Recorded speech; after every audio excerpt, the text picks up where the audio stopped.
नमस्कार दोस्तों, जब भी हमारे मन में कोई डिज़ायर आती है और वो अगर हमें इम्पॉसिबल लगती है तो हमारा माइंड ये क्वेश्चन जरूर करता है कि क्या ये सचमुच पॉसिबल भी है। और वो चीज़ हमें इतनी बड़ी लगती है कि हम सोचने में भी डर जाते हैं, या सोचना तो चाहते हैं लेकिन इतनी इम्पॉसिबल लगती है कि सोचने में परेशान हो जाते हैं और फिर ये डाउट करने लगते हैं कि क्या ये सच में पूरी हो भी सकती है या नहीं। तो इसका आंसर है कि बिल्कुल हाँ, हो सकती है, या फिर इससे भी करेक्ट वर्ड ये होगा कि हम ये बोल सके कि हाँ, ये हो चुका है ऑलरेडी। आपके मन में जो भी डिज़ायर आती है वो एक पैरेलल रियलिटी में ऑलरेडी एग्जिस्ट करती है। यूनिवर्स आपको ऐसी कोई भी डिज़ायर कभी नहीं देगा जो आप पूरी ना कर सको। तो अगर आपके मन में कोई डिज़ायर आई है तो इसका मतलब है कि वो 100% पूरी होगी तभी आई है। फिर सवाल ये आता है कि अच्छा, सब पूरी होती है सभी डिज़ायर्स, और जो डिज़ायर आती है वो मैनिफेस्ट होनी ही है, तो हमारी डिज़ायर मैनिफेस्ट क्यों नहीं हो रही? इसका जवाब है कि इसी को तो कहते हैं रेजिस्टेंस।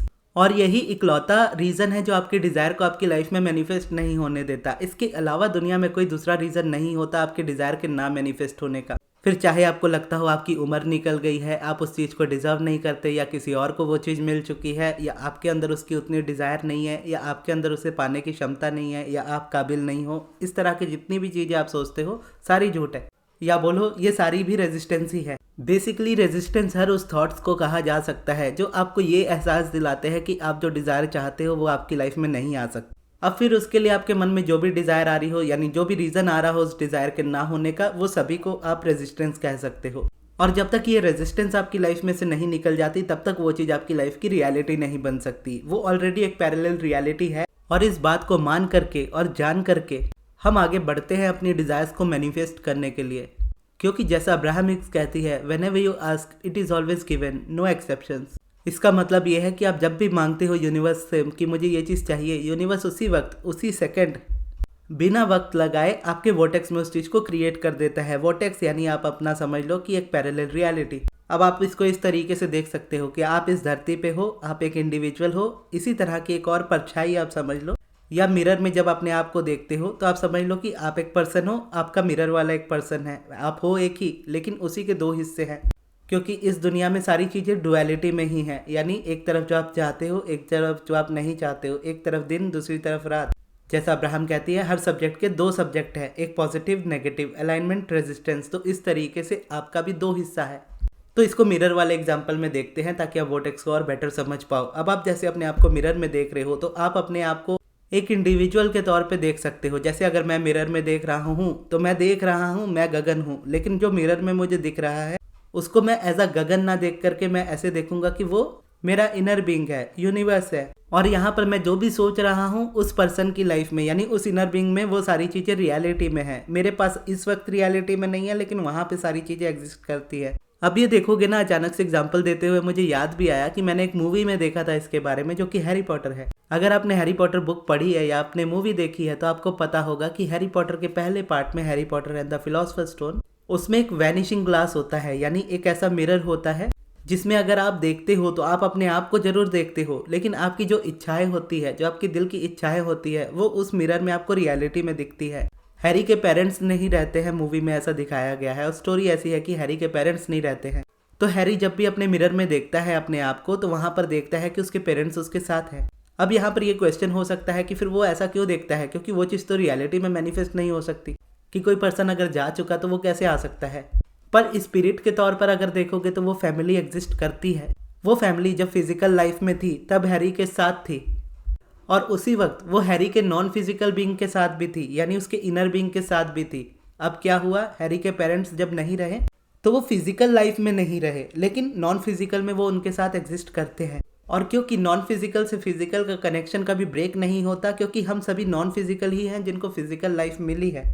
और यही चीज़ अब्राहम ने बहुत पहले भी सिखाई थी, जब मैंने पढ़ना स्टार्ट किया था, कि कोई पर्सन जो आपकी लाइफ में से चला जाता है, जैसे हमारे एंसेस्टर्स हैं, तो उनका सिर्फ फिजिकल पार्ट हमारी लाइफ में से चला जाता है, लेकिन जो इंडिविजुअल होता है उसकी इनर बीइंग जो होती है, या उसकी अंतरात्मा जो होती है, वो हमेशा आपके साथ होती है, आपके अराउंड होती है। और उनके जीवित में, उनके रहने पर जितना स्ट्रॉन्ग कनेक्शन आपका उनके साथ नहीं होता, उनके ना रहने पर उससे कहीं ज़्यादा आपके साथ वो स्ट्रॉन्ग होता है। क्योंकि नॉन फिजिकल लाइफ में कोई रेजिस्टेंस नहीं होती, और फिजिकल लाइफ में रेजिस्टेंस अलाइनमेंट दोनों साथ में चलती है, तो वहाँ पे प्योर अलाइनमेंट है। तो अगर आप उस अलाइनमेंट को समझ जाते हो, उस अलाइनमेंट में कनेक्ट हो जाते हो, तो आप उनकी प्रेजेंस को भी फील कर पाते हो अपने अराउंड। अब ये बातें बहुत डीप है, अगर आप समझना चाहो तो मैं आपको खुद ही बोलूँगा कि आप अब्राहम को पढ़ो, क्योंकि ये ऐसे एक्सपीरियंसेस है जो आपको समझने पे ही समझ में आते हैं, बोलने पर ये बातें सिर्फ बातें ही रह जाती हैं। खैर आगे बढ़ते हैं अपने टॉपिक पे। तो यहाँ पर हैरी इस तरीके से देखता है, जब भी वो मिरर में अपने आप को देखता है तो वो अपने आप को अपने पेरेंट्स के साथ देखता है। वही हैरी का जो फ्रेंड रहता है रॉन वीजली, वो जब भी अपने आप को देखता है तो वो मिरर में अपने आप को क्विडिच का वर्ल्ड कप उठाए हुए देखता है, जो कि उनका स्पोर्ट्स रहता है विजिटिंग वर्ल्ड का। और उसी तरीके से जो भी पर्सन उस चीज़ को देखता है, उस मिरर में देखता है, उसे अपनी सारी डिज़ायर्स रियलिटी होती हुई नजर आती है। तो अगर आपने हैरी पॉटर 1 देखी होगी तो आप जरूर रिलेट कर पा रहे होंगे। अगर आपने नहीं भी देखी है तो मैं आपको रिकमेंड करूंगा कि आप जरूर ये मूवी देखिएगा। मूवी का नाम है Harry Potter and the sorcerers stones, या फिर Harry Potter and the philosophers stones. Philosopher और सॉर्सरर्स दोनों ही उसका नाम है। तो अब आप इस मिरर वाली चीज को एक पैरेलल रियलिटी बोलो या वॉटेक्स बोलो, उसकी तरह आप देख सकते हो। आप जो भी चाहते हो उस जगह पे वो ऑलरेडी रियलिटी है, लेकिन आपकी जो फीलिंग है और उस मिरर वाले की जो फीलिंग है उसमें 19-20 का नहीं, 19-20 लाख का फर्क है। वो प्योर है, उसको किसी चीज़ की परेशानी नहीं है, वो अपनी लाइफ में खुश है, मिरर वाला। और आप जो रियलिटी में खड़े हो, आप करंट रियलिटी पे फोकस्ड हो, आप अपनी लाइफ की परेशानियों से बहुत ज़्यादा घिरे हुए हो और उस चीज़ को देख ही नहीं पा रहे कि एक्चुअल में वो रियलिटी है आपके लिए।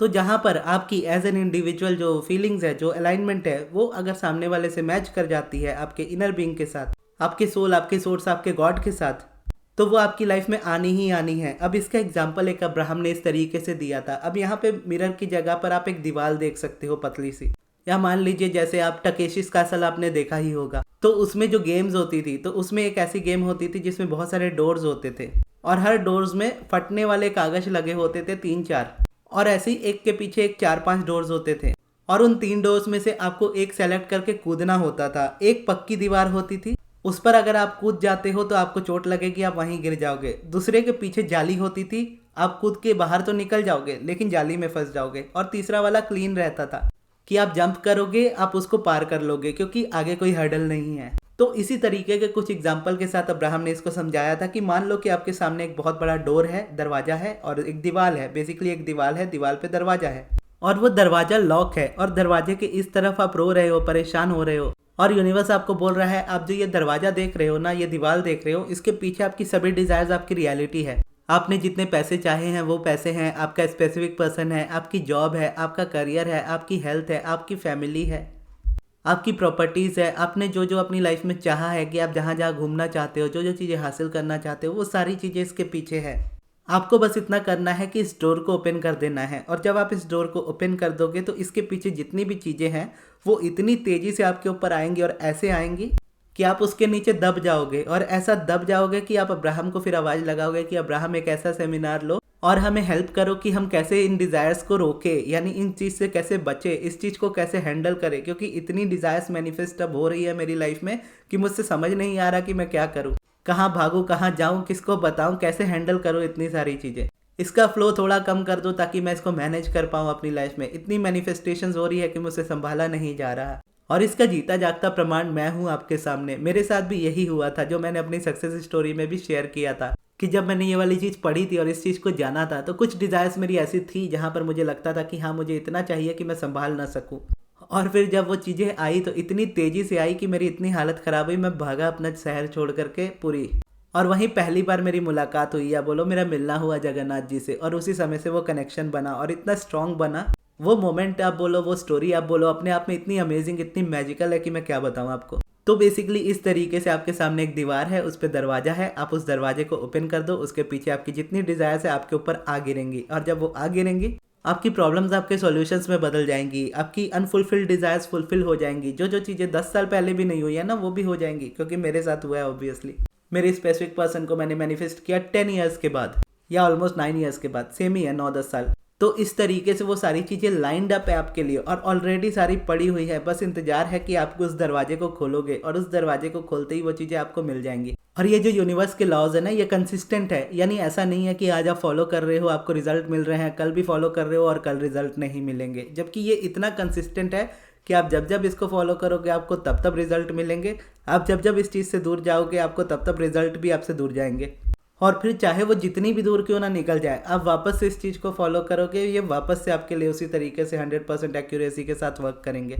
यानी अब्राहम इतने कॉन्फिडेंस के साथ इस चीज़ को कहती है कि लॉ ऑफ अट्रैक्शन के अगेंस्ट अब दुनिया में कोई भी एविडेंस दिखा ही नहीं सकते, क्योंकि इसके अगेंस्ट कोई एविडेंस एग्जिस्ट ही नहीं करता। जैसा मैंने लास्ट वीडियो में बताया था कि द सीक्रेट के लिए आप वो चीज़ बोल सकते हो। द सीक्रेट ने जिस तरीके से लॉ ऑफ अट्रैक्शन को प्रेजेंट किया उसको आप बोल सकते हो लॉ ऑफ अट्रैक्शन फेक है। लेकिन जब आप अब्राहम के पर्सपेक्टिव से लॉ ऑफ अट्रैक्शन को जानोगे, आप खुद ही इस बात को मान जाओगे कि लॉ ऑफ अट्रैक्शन 100% वर्क करता है और एग्जैक्टली वैसे ही वर्क करता है जैसे अब्राहमिक सिखाती है। और ऐसे में लाइफ इतनी अमेजिंग हो जाएगी कि जितना आपने कभी सोचा भी नहीं होगा, और इतने कम टाइम में होगी जितना आपने एक्सपेक्ट भी नहीं किया होगा, और इतनी तेजी से होगी जितनी आपने हैंडल भी नहीं कर सकोगे। और जैसा कि मैंने कहा कि ये चीज़ें कंसिस्टेंट है, तो इसके लिए जो प्रैक्टिस लगती है ना वो भी कंसिस्टेंट लगती है। क्योंकि यहाँ जो गैप होता है हमारे और हमारे नॉन फिजिकल के बीच में, वो एक तरीके से देखोगे तो ज़मीन आसमान का फ़र्क हम बना लेते हैं अपनी रेजिस्टेंस को ऐड करके, लेकिन हम कभी भी इसको पूरी तरह से ब्रेक नहीं कर सकते। तो जैसे जैसे बीच में से रेजिस्टेंस हटती जाती है, हम क्लोज आते जाते हैं अपने इनर बीइंग के साथ। फिर हम उसी की तरह सोचने लगते हैं, उसी की तरह बात करने लगते हैं, उसी की तरह फील करने लगते हैं, और उसी की तरह फिर मैनिफेस्टेशन होती है। और बिलीफ और कुछ नहीं होता, सिर्फ प्रैक्टिस थॉट होते हैं कि आज जो आपके स्ट्रॉन्ग बिलीफ है, कभी एक सिंगल थॉट थे, उसके रेपिटेशन से वो आपका बिलीफ बना। उसी तरीके से आप अपने एक पैटर्न में चलते हुए आए हो, उसी तरीके से सोचते आए हो, उसी तरीके से बोलते आए हो, उसी तरीके से फील करते आए हो, और उसी तरीके से मैनिफेस्ट होता आया है, और वो आपका एक्सपीरियंस बन चुका है। तो इसीलिए आप उस पर स्ट्रांगली बिलीव करते हो। अब आपको ठीक इसका अपोजिट करना है, आपको न्यू थॉट, न्यू डिज़ायर्स लेनी है, अपने न्यू तरीके से उसको रिफिल करना है और उसको आगे बढ़ना है, मोमेंटम को क्रिएट करना है और पूरी कंसिस्टेंसी के साथ इसमें आगे बढ़ना है। जैसे अगर आप मेडिटेशन करते हो तो डेली करो, अगर ग्रेटिट्यूड वॉक करते हो तो डेली करो, अब्राहम की टीचिंग्स को डेली सुनो या फिर पढ़ो। अगर आप पढ़ रहे हो तो बहुत अच्छी बात है, अगर आप नहीं पढ़ रहे हो तो मेरी ही वीडियोस को बार बार सुनो। मेरी कोई भी वीडियो ले लो, जब से मैं अब्राहम की वीडियोस बना रहा हूँ तब से लेकर के आज तक के आपको अब्राहम की सारी वीडियोस के साथ, मेरे एक्सपीरियंस के साथ आपको वो चीज़ें मिलेंगी। ये सिर्फ हवाई बातें नहीं है कि मैं आपको बोल रहा हूँ कि ऐसा कर लो तो ये हो जाएगा। ऐसा करके मैंने देखा है मेरी लाइफ में, उससे क्या चेंज आया है, उसके बाद मैं ये चीज़ आपको बता रहा हूँ। अगर ये मेरे एक्सपीरियंस में ही नहीं होता मैं कभी शेयर ही नहीं करता। तो ये पहले मैंने अपने लिए किया है, फिर मैं आपको बता रहा हूँ। और ये इतना एक्यूरेसी के साथ काम करता है ना, इसीलिए मैं आपको इतनी एक्यूरेसी के साथ या इतनी ऑनेस्टी के साथ ये चीज़ दे सकता हूँ, क्योंकि मुझे पता है कि चीज़ें एक्शन वाइज नहीं काम करती, चीज़ें अलाइनमेंट वाइज काम करती है। तभी मैं इतनी श्योरली आपको ये चीज़ें दे सकता हूँ, क्योंकि मुझे पता है इस दुनिया में कमी नहीं है, ना तो पैसों की, ना तो कंटेंट की। ना तो मेरा कभी कंटेंट खत्म होने वाला है, ना तो कभी पैसे खत्म होने वाले हैं। दोनों ही आने वाले टाइम में बढ़ते ही चले जाएंगे, बढ़ते ही चले जाएंगे। तो इसीलिए आप इस चीज़ को दे भी सकते हो, आप इस चीज़ को अपनी लाइफ में यूज़ भी कर सकते हो। आप यूज़ भी करोगे तो भी एक्सपेंड ही होगा। बेसिकली इस तरीके का है यूनिवर्स, इतना अबंडेंट है यूनिवर्स कि जितना मांग लो उतना दे सकता है, बस आपकी अलाइनमेंट होनी चाहिए। दुनिया से फ़र्क नहीं पड़ता दुनिया क्या करती है उस चीज़ में, दुनिया को क्या कमी लगती है, दुनिया को क्या सच्चाई लगती है, उन सारी बातों से कोई फ़र्क नहीं पड़ता है यूनिवर्स को। आपको क्या लगता है सिर्फ इससे फ़र्क पड़ता है। तो उस तरीके से बनाओ, इन चीज़ों को उस तरीके से यूज़ करो, और जब आप यूज़ करोगे आप खुद ही आके सक्सेस स्टोरी शेयर कर रहे होंगे। बस यही है कि आपको इस जगह पे आगे बढ़ना है अब्राहम की टीचिंग्स के साथ और अपनी कंसिस्टेंट प्रैक्टिस के साथ, और देखना है कि कैसे यूनिवर्स आपको एविडेंस देता है उस चीज़ के, आपकी रियलिटी होने के। आज इस वीडियो में जितनी भी बात मैंने की, चाहे वो डोर वाली बात हो, मिरर वाली बात हो, आप इस बात को खुद एक्सपीरियंस कर पाओगे जब आप इस तरीके से अपनी लाइफ में आगे बढ़ोगे तो। और इसकी खुद एक सक्सेस स्टोरी तो मैं ही हूँ। मैंने अपनी लाइफ में सारी ही चीज़ें मेडिटेशन से ही मैनिफेस्ट की है, और उसकी सक्सेस स्टोरी भी मैंने शेयर की थी। आई होप आपने ज़रूर देखी होगी। अगर नहीं देखी है तो ये स्क्रीन पे आपकी वीडियो आ रही है, यहाँ से जा करके आप ये सक्सेस स्टोरी देख सकते हो। और ये वीडियो आपको कैसी लगी कमेंट्स में ज़रूर बताइएगा, और इस वीडियो को यहाँ तक देखने के लिए बहुत बहुत धन्यवाद।